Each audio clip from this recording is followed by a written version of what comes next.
Earlier today, two of the nation's top former military officials testified before the House Foreign Affairs Committee to discuss the Biden administration's withdrawal of U.S. troops from Afghanistan back in August of 2021. Now, that withdrawal, notably, has been viewed by many as the first domino to fall in a series of foreign policy failures that exposed President Biden's weakness to the rest of the world. Now, this administration would rather we forget about what happened, but they cannot escape the reality that the world is on fire, and that fire appears to be spreading. Under the Biden administration, they have evacuated more U.S. embassies than any other administration in history. Now we're looking at Haiti. Cuba is on the verge. Joining me now to talk about this and much more, Congressman Mike Waltz. He joins us by phone. He serves on the House Armed Services Committee, the Foreign Affairs Committee, and the Permanent Select Committee on Intelligence. He represents the 6th Congressional District of Florida. He's also a combat-decorated Green Beret with multiple combat tours in Afghanistan. Colonel, welcome back to Washington Watch. Hey, thank you, Tony, and always good to be with you, but one of these days we're going to hopefully have something more positive to talk about than these disasters going on around the world. Well, this is a reminder that elections have consequences as we see the world on fire, as I mentioned, and it seems to be spreading. But let's start with today's hearing. What did we learn? I mean, you have met with General Milley many times. He's testified before you multiple times. Any new information about that chaotic withdrawal from Afghanistan come forth today? Yeah, I'd say the things that were new and things that were validated was that the Defense Department, including 3 4-star generals, General Milley is chairman, General McKenzie is the commander of all forces in Middle East, and General Miller, the commander out in Afghanistan, recommended a couple of things. One, we keep Bagram Air Base. They recommended that we keep a small group of special forces there to keep going after al-Qaeda and support the Afghans, and that President Biden not only disregarded that recommendation, he stood before the American people and lied about it and said the generals never told him that. So we refuted that today in public and on the record. President Biden also told the American people that there were only 100 Americans that wanted to get out that were left behind. That's 100 too many, of course, but General Milley said they didn't really know how many Americans were there. It was impossible to figure out at the time. Yet again, Biden and Blinken were saying, no, it was only 100. And I'd say the biggest piece, Tony, was that the military repeatedly warned the State Department and the White House that Afghanistan was going to crumble, that we had to get our civilians, American citizens, our embassy, and our allies out, and those warnings were ignored, and that the State Department ignored them up until the fall of Kabul and then suddenly reversed course and told the military to try to clean it all up, and we saw sadly, the chaos that ensued.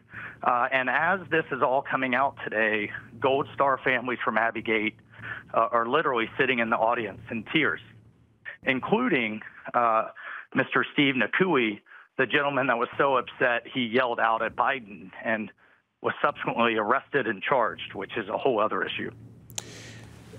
So, Mike, what you're saying is that based on today's evidence or today's testimony, we now know that the Biden administration ignored the recommendations of its military leaders. Now, we're left with only assuming that they put political decisions above military and strategic decisions, and the loss of that, not only in Afghanistan, but around the world, continues.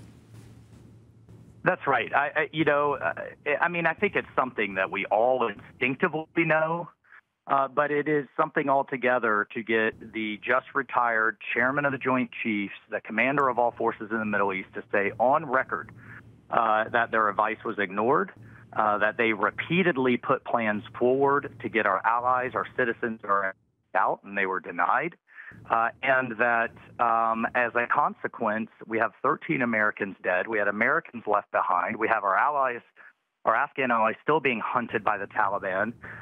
We have al-Qaeda and ISIS that are festering and growing again. And we sent the signal to the entire world that America could be defeated by jihadis. And we have the world on fire as a result. And all of that, validated by these generals, was as a result of bad policy making in this White House and in this State Department. Well, I want to ask you a question about the hearing today, because I saw a tweet that you put out from the hearing. There were a lot of empty seats, not in the audience, but among the panel of the members of Congress. Where were the Democrats? Yeah, you know, I'm not advocating for my own Twitter, but go to Michael G. Waltz, and because the visual is sad, but it's powerful. And you will see a hearing room with literally one half full, the Republican side, and the entire other half, minus one or two, completely empty on the Democratic side.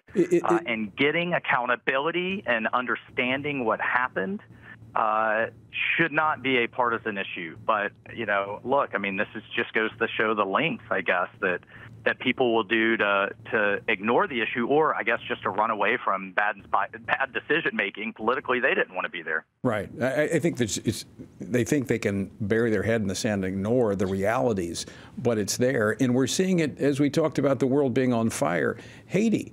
I mean, this is another place that, you know, we're not directly involved in that, but our policies have implications around the world. I mean, we've seen 11 embassies partially or totally where we've had to withdraw personnel, emergency orders given for them to leave the countries, more than any other administration. How else do you explain that? Well, I mean, you know, former Secretary of Defense Bob Gates, you know, said, look, Biden may be a guy you wouldn't mind having a beer with, but he's been wrong on every single foreign policy decision for the last 3 decades. And they just keep getting it wrong. And as a consequence, peace through strength has crumbled. American leadership is not respected or feared.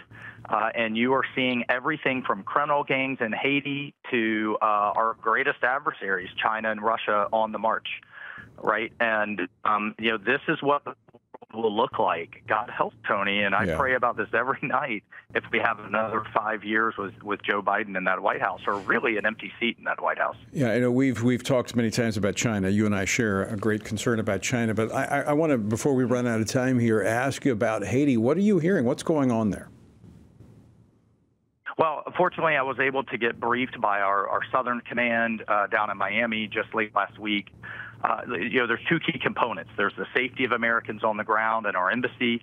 I think our military has the right things in place to take care of our embassy. But, Tony, if they have to start getting thousands of Americans, which was the situation, you know, we faced other places, they're going to need commander-in-chief to give them the call before it becomes a total crisis, which, again, was one of the lessons from today's hearing on Afghanistan. You wait until it's too late, and the bad guys have completely taken over. And then, of course, the other piece is the migrant issue. And look, it is getting really desperate and really bad. Florida's coastline is just as long as the Texas southern border. And I don't want Florida to look like our southern border.